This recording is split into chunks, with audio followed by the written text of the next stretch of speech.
महाराज जी 2 साल हुए भगवान जी और आप श्री संतों की कृपा से भक्ति मार्ग में प्रवेश मिला। भगवान के नाम की शरण मिली। महाराज जी शुरू में ही सुन लिया था कि कृष्ण भक्ति और कृष्ण प्रेम में धीरे धीरे सब कुछ छिन जाता है, तब उतना सीरियसली नहीं लिया। अब इधर सब कुछ धीरे धीरे छिनता जा रहा है और कृष्ण प्रेम भी अभी प्राप्ति वैसी नहीं मिल पा रही। महाराज जी कृपा मार्गदर्शन। तुम्हारा था क्या जो छिन गया, हमें बताइए भाई। रिपोर्ट तो हम तब कर सकते हैं जब हमारी कोई वस्तु छिनी हो। आपका था क्या, हमें बता दीजिए। आपने क्या रचना की और आपका क्या पुरुषार्थ था, किसमें? पांच भौतिक शरीर में, ये पंचभूतों से बना हुआ, या आप में? आप भगवान के अंश हैं। क्या पुरुषार्थ?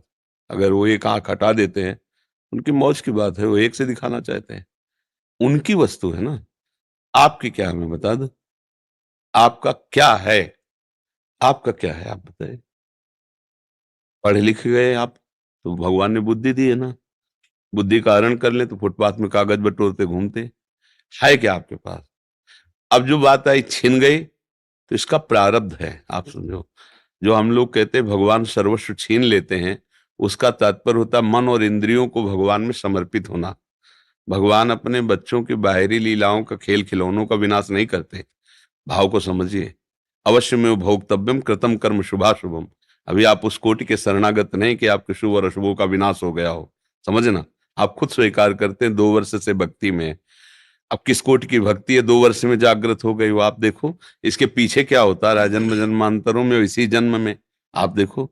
तो जो बोया है पीछे साल की फसल, खाना तो पड़ेगा ना।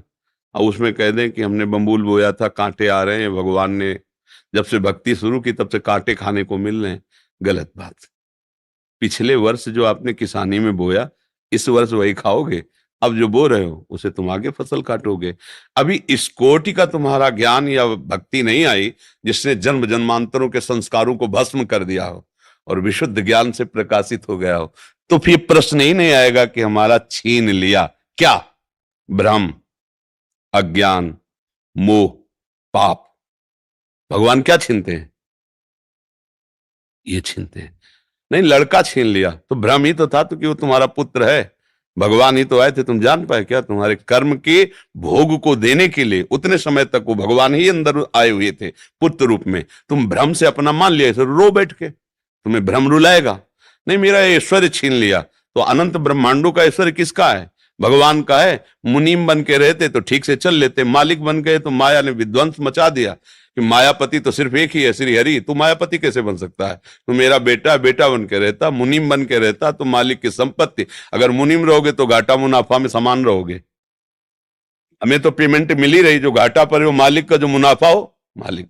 तो मुनीम बने नहीं, क्योंकि घाटा मुनाफा का तुम्हारे ऊपर असर हो रहा है। तुम हर्षित हो रहे हो और शोकित हो रहे हो। सिद्धांत से समझोगे तो भगवान पर कभी दोष नहीं लगा पाओगे। सच्ची मानिए। क्या छीन लिया है? जब कुछ था ही नहीं मेरा, तो छीना क्या? कोरा अहंकार छीना है, हमारा अज्ञान छीना है, हमारा भ्रम छीना है। बात सत्य मान लीजिए। भगवान जैसा कृपालु कोई नहीं, अध्यात्म जैसा कोई मार्ग नहीं है। परमानंद प्राप्ति के लिए अध्यात्म मार्ग है। जब हम अध्यात्म मार्ग में चलते हैं तो इसमें एक गुप्त बात है कि अनंत जन्मों के पापों को भगवान भस्म कर देते हैं। पर जो उन जन्मों से पाप कर्म का फल निकालकर इस शरीर की रचना हुई है, वो हमें भोगना पड़ेगा। क्योंकि अब हमारी भक्ति चल रही। शरीर बनने के पहले जो हमारे कर्म थे, उनके अनुसार शरीर की पूरे जीवन का फल लिख दिया गया है। इतने समय के बाद ये रोग होगा, इतने समय के बाद हाथ टूटेगा, इतने समय के बाद आंख टूट, हमारे कर्म के अनुसार। और भक्ति अब हम कर रहे हैं तो हमारी भक्ति पीछे के जो कर्म संस्कार जमा है उनको नष्ट कर दिया। आगे जो कर्म संस्कार भक्त हैं इसलिए गंदे होंगे नहीं। अगर भूल चूक से हो भी जाए तो भगवान उससे क्षमा कर देते हैं। रात न प्रभु चित्त चूक किए की, करत सुरत सहबार ही की। हृदय से देखते मेरा भक्त, क्षमा कर देते। पर इस शरीर का जो भोग आया है इसको भोगना पड़ेगा। बड़े बड़े संतों में देखो, रामकृष्ण परमहंस जी के गले में कैंसर था, हर तरह के भोग। श्रीवास जी के आंगन में खड़े होकर महाप्रभु चैतन्य देव अपने परिकर के साथ कीर्तन कर रहे हैं और उनका पुत्र पधार गया। दासी ने कान में आके श्रीवास जी से कहा, पुत्र पधार गया।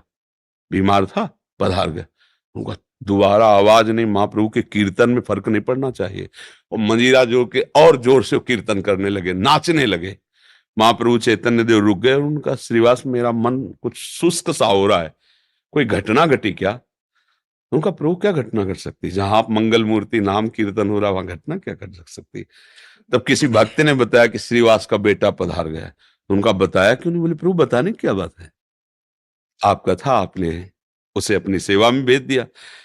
और जिस जीव को यह सौभाग्य मिले कि आप स्वयं कीर्तन कर रहे हैं और वो पधार रहा है, इसके लिए तो बड़े बड़े ऋषि मुनि याचना करते हैं। प्रभु ये कोई शोक की बात है, ये कोई दुख की बात है? ले, वो आनंदित है, पुत्र पधार गए, वो आनंदित है कि उस जीव को जो सौभाग्य मिला। बड़े बड़े ऋषि मुनि ऐसी याचना करते हैं, और वो था नहीं मेरा, आपका था, आपने बुला लिया आपने। अब ये है भक्ति का रंग, इसमें क्या छिन गया? जो जीव जितने समय के लिए आए उतने समय तक रहेगा और चला जाएगा। ये शरीर जितने समय तक के लिए पहले ही निर्धारित हो चुका है, इसके बाद ये चला जाएगा। भैया, अगर विवेक से देखोगे तो भगवान की कृपा तुम्हें दिखाई देगी, अविवेक से देखोगे तो लगेगा भगवान के साथ हमने क्या बुरा किया जो उन्होंने हमारा छीन लिया। और भगवान स्पष्ट कह रहे हैं, अवश्य में वो भोक्तव्यम कृतम कर्म शुभाशुभम, भोगना पड़ेगा तुम्हें जो तुम कर्म कर रहे हो। एक उपाय है, ऐसी शरणागति प्राप्त करो कि अहम भी समर्पित हो जाए, तो सब भस्म हो जाएगा। अभी उसमें प्रवेश ही नहीं हुआ है, उस शरणागति में तो प्रवेश ही नहीं हुआ। जिसे शुद्ध परमार्थ कहते हैं, उसका ककारा भी नहीं आता है, तो वो बात तो बनी नहीं। तो इसलिए बात को अंदर से हटाओ कि भगवान छीन लिए, भगवान कृपा कर रहे हैं, सच्ची मानो। हमारे जितने कर्म अगर वो हम पर टूट पड़े, हाँ, तो एक श्वास लेने लायक नहीं, हम ऐसे ऐसे कर्म किए हैं। इसलिए भगवान की कृपा मनाओ और भक्ति में आगे बढ़ो।